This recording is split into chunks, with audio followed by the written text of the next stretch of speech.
Hey there, my name's Megan, I'm 30 years old. I may be kind of young, but I've been through a lot of things, insignificant things and those that were beyond life-altering. One of the most life-altering things that took place in my life happened almost a year ago. Let me begin by giving you a little background into my life. I was born to parents who had always wanted to have 2 children. My parents struggled for 2 years after marriage before they finally had me. I was very loved for the first few years of my life, and then my parents began to really long for another child. I think I can vividly remember the time when my parents' focus slowly shifted from me to having another child. They began to ignore me little by little and would constantly talk only about how amazing it would be for me to have a little sister or brother. I was too young to remember how I felt or to even know what to feel about it. All I know is that for the next 6 years, that's all it was for me. My parents struggled to get pregnant. My mom could either not hold the baby or she would not be able to conceive at all. This was all my life was about for years. When my mom finally got pregnant with my sister, I was completely forgotten. My entire family forgot about me because everyone was so overjoyed that my sister was going to be a part of the family. When it came time to give birth to my sister, Ella, my mom went into early labor. For a while, it was touch and go for my parents. My sister was in the NICU for 3 months before she was discharged. Because of all these reasons, my sister Ella came to be known as the miracle baby. This status meant that Ella got everything she ever wanted, no questions asked. It wasn't only my parents that treated Ella this way, but my entire family did. When Ella realized the kind of power she had in her hands, she did not waste time using it against me. She made my life miserable. She would do things that would get us in trouble and then pin the blame on me. That only ruined my relationship with my parents because they would refuse to listen to me and always sided with Ella. My only saving grace was the fact that I was 7 years older than Ella, so that meant that I could move out much quicker. As soon as I turned 18, I was out of the house. I got into a university in my home state where I met my first ever boyfriend, Lenny. Considering my past experiences with the lack of love and attention, I chose to ignore all the alarming things about Lenny since the start of our relationship. We met when we were in our first year of college and continued to be together till we graduated college. After we graduated, we moved in together, and that's when things truly took a turn for the worse. Before we moved in together, Lenny was only verbally and emotionally abusive. I tried my best to rationalize all the mean things he would say to me, and I somehow managed to do it so well that I desensitized myself to all his words. After we moved in together, though, Lenny began to lay his hands on me. I tried my best to rationalize that too, but I found myself struggling really hard to do that. With every week that passed by, it got harder and harder to live with the pain and conceal the bruises. One day, Lenny and I had gotten into a particularly huge fight and things got really ugly between us. Well, mostly for me. Lenny almost lost his mind and beat me to a pulp. I managed to get away and I drove straight to my parents' home. At that point, I had a pretty cordial relationship with them. They met Lenny a few times and they seemed to approve of him. I never told them a word of the abuse because I didn't want to risk them siding with Lenny over me. But that day, I had reached my wit's end and I did the first thing that came to mind. When I got to my parents' place, I put on a hoodie and put the hoodie up. My mom opened the door and I guess it was dark enough for her not to see my face. When I walked into the light, she began to freak out. "Whoa, Megan, sweetie, what are you doing here? Is everything okay?" "Mom, I need your help." "What happened? Who did this to you? Why are your eyes black and why are you covered in bruises?" "This is all Lenny's fault. I tried, Mom. I really tried to keep going with it, but I'm at my limit right now. I can't keep living with him." Sweetie, you need to leave him. Why have you stayed for so long? And why didn't you tell us anything? What's going on? What happened to your face, Megan? Lenny did this to her. She needs our help. Of course. You're not going back to your house until that man leaves. Is this the first time that Lenny laid hands on you, darling? No, he's been doing this since the start. Then why didn't you leave? We're not blaming you for not leaving, darling. We're just confused about this whole thing. I don't know.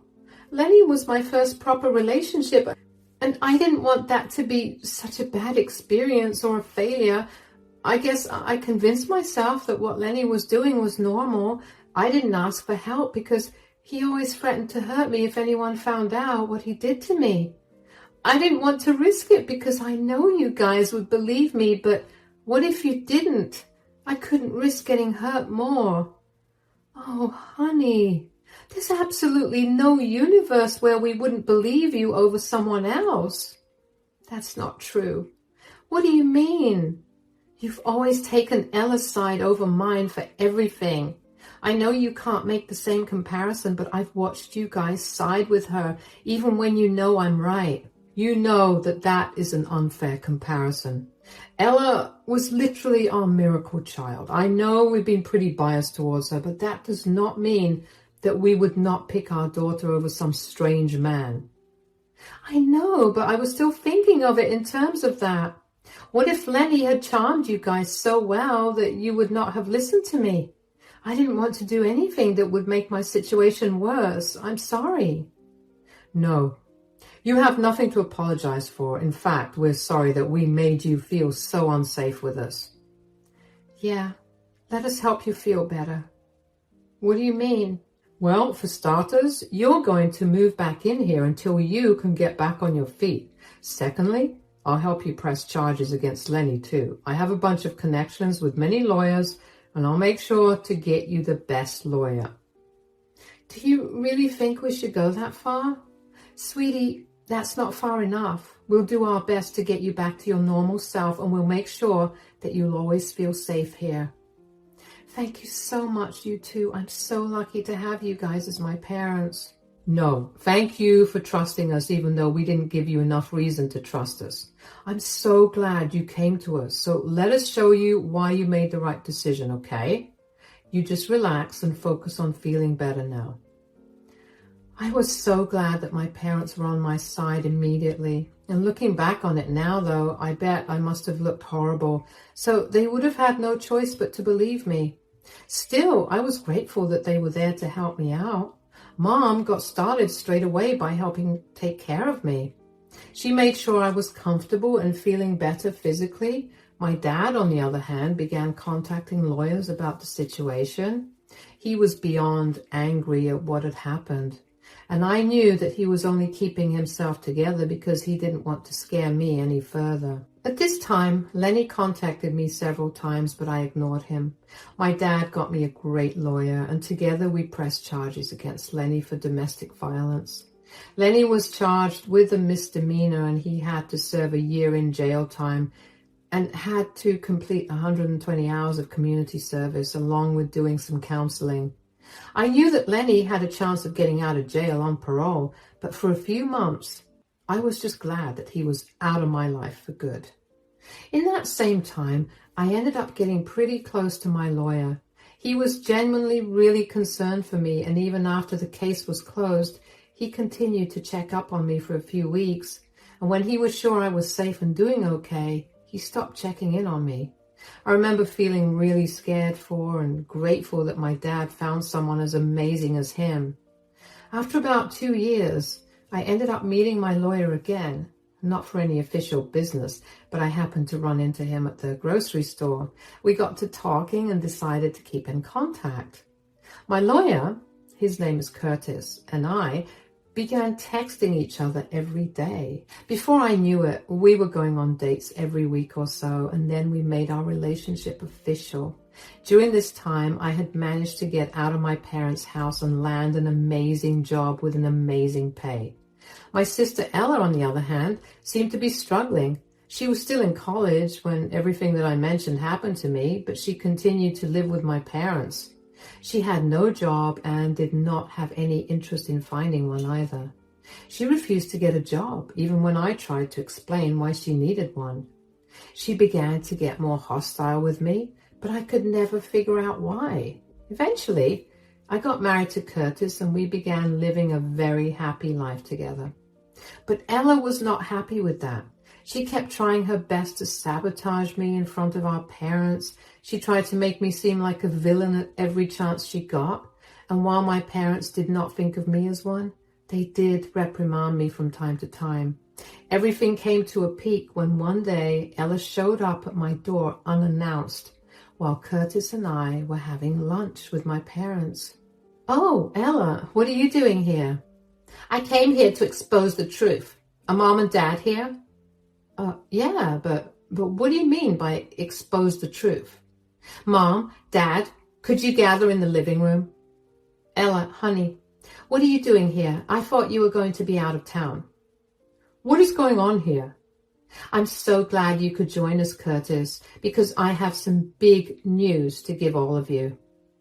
"What's going on, Ella? What's all this chaos about?" "Like I told Megan, I'm here to expose the truth about someone in this family." "Could you just get on with it? You're making me really anxious. Look at this." Is that a pregnancy test?" "Yes, it is." "And is it positive?" "Absolutely." "I don't get it. Who's the father, and are you happy to have this child? What's the truth that you want to expose?" "The father of this baby is who I want to expose." "Okay, who is it then?" "It's Curtis." "What?" "Curtis, I did not expect this from you. You're married to Megan and you've been sleeping with Ella?" "What are you even saying, Ella? I have nothing to do with you. I haven't slept with you and I haven't gotten you pregnant either. Why are you spreading lies?" "I'm not spreading lies. Don't you remember how we slept together in your car last month? You were dropping me off home after we had dinner at your place and you made a move on me, and then one thing led to another." "None of that happened. What is wrong with you? Are you trying to ruin my marriage over some stupid lie?" "Curtis, you have 1 minute to explain yourself before my fist meets your face. How dare you cheat on my daughter and take advantage of my other daughter when she was drunk?" "I didn't do it." "Oh, come on, Dad, let it go. I don't mind it. Besides, Megan, you should dump him now. A loser like you didn't deserve him from the start." "Oh, is that what this is about?" "What? Why are you laughing?" "First of all, that baby cannot be Curtis's." "Are you saying that I'm lying? Look at this pregnancy test. I'm clearly pregnant." "And how do I know that's not a gag pregnancy test? Even if it was a real one, you should know that Curtis is infertile. There's absolutely no way for that baby to be Curtis's." You're lying. I know it's his baby." "All right, let's get a DNA test done tomorrow. We'll find out who the real father of the baby is. Mom, Dad, I think we've had enough of your presence here too. I would really appreciate it if you could leave. Good night." I was beyond angry at Ella. I knew that she had always wanted to have the spotlight on her, and the last few years she didn't get to have that. But to go this far?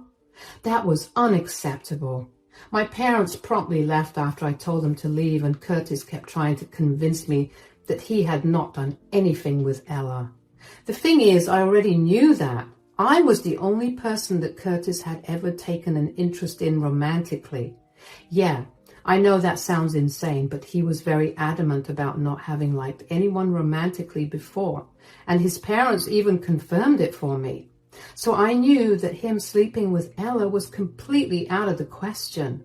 All that was left was to get a bunch of DNA tests done to figure out who the father of the baby was. While I waited to figure out how to get the DNA test done, my parents pretty much harassed Curtis and me for ruining Ella's life.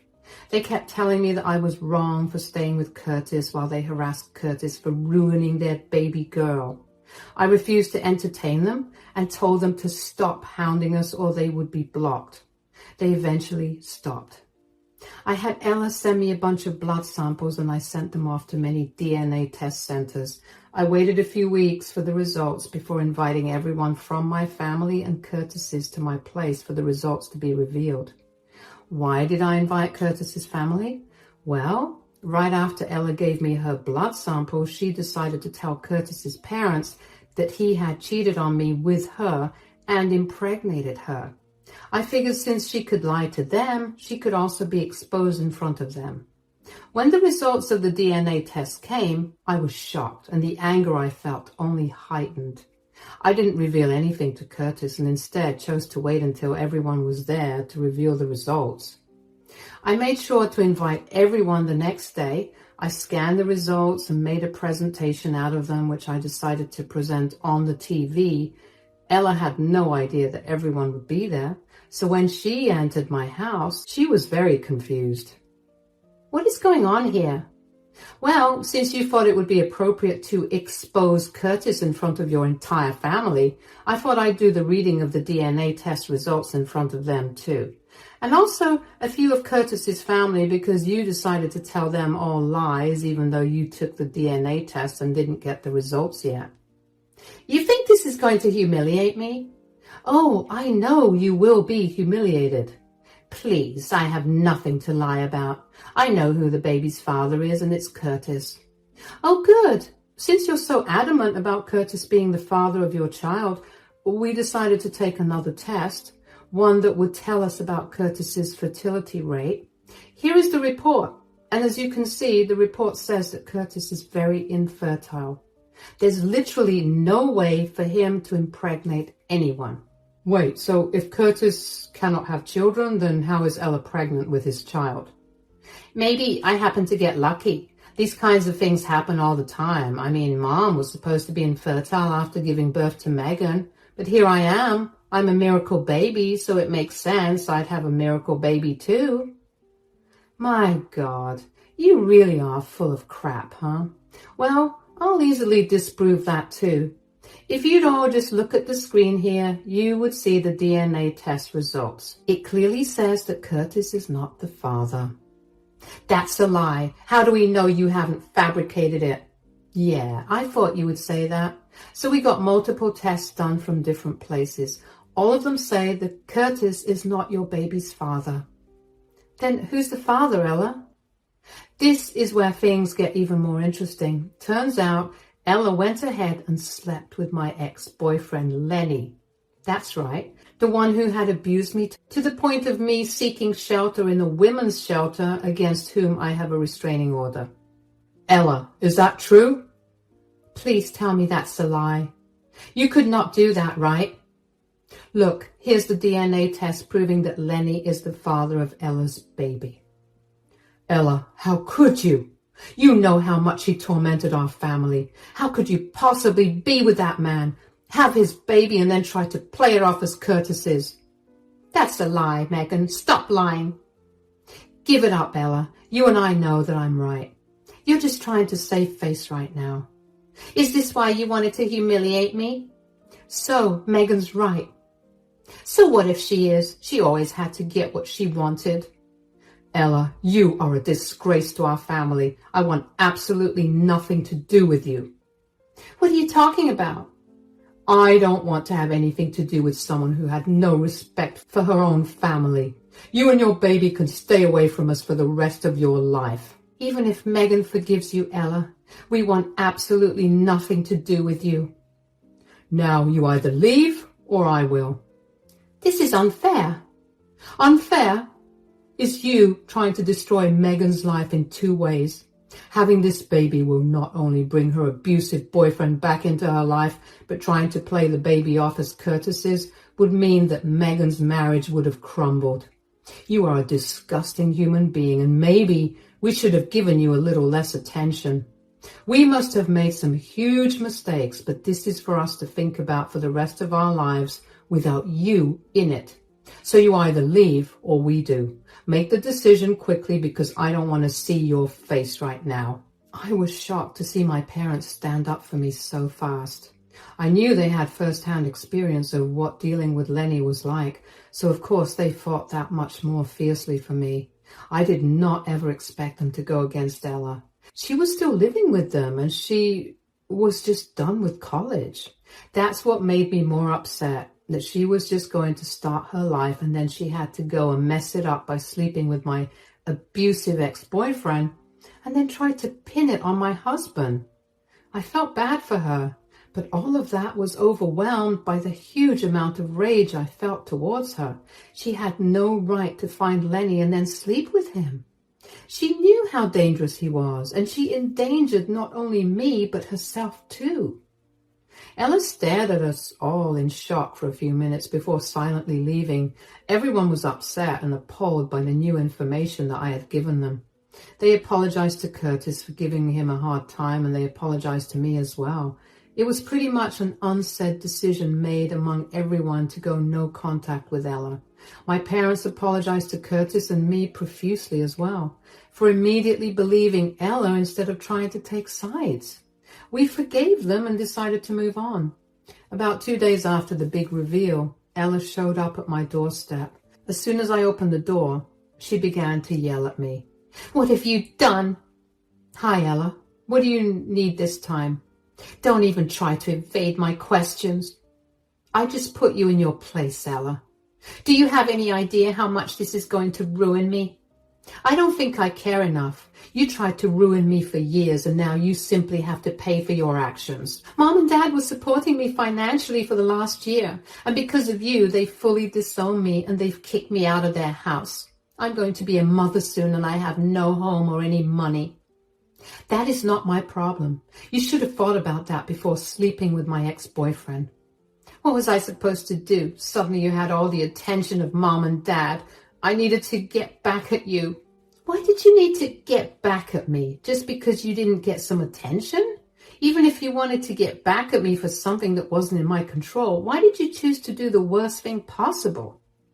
"I wanted you to see what you'd made me feel like. Mom and Dad went from constantly checking in on me and giving me their undivided attention to only ever worrying about you. Even though you're married and in a happy relationship now. You have no idea how scary and embarrassing that transition is. I tried to subtly get you to tell Mom and Dad not to worry, but you never listened, so I had to take matters into my own hands." "You sound sick. This is not how a normal person thinks. You're 23 years old. There's no reason for you to be acting so childish." "This has been my life, and then you ruined it by getting into one bad relationship. And you rehashed it now. Did you honestly think that you'd get away with trying to break my marriage? Don't you think Mom and Dad would have still disowned you if you told them that you slept with Curtis? Your plan was doomed to fail from the start, so you literally cannot blame me for this outcome. You need to do something about this. Give me some money or some time to stay at your place, or I'm going to report you for abuse." "You're out of your mind. I owe you nothing. If you try to report me for anything, I'll have you know that everything in the common rooms in my house gets recorded, so I have proof of you trying to get Curtis in trouble. I also have proof of the paternity of your child. You'll only get in more trouble. I think you should find some better help for yourself. Curtis and I can't help you, but I'm sure that if you beg Mom and Dad enough, you'll be able to get their help. You're the worst thing that's ever happened to me. Ugh. And while you're getting your life together, make sure that you do some self-reflection and learn to deal with your issues better. Bye, Ella. All the best." I just managed to get through my words and slammed the door in Ella's face because I felt an ungodly amount of rage build within me with every second that passed of that conversation. Ella was beyond entitled.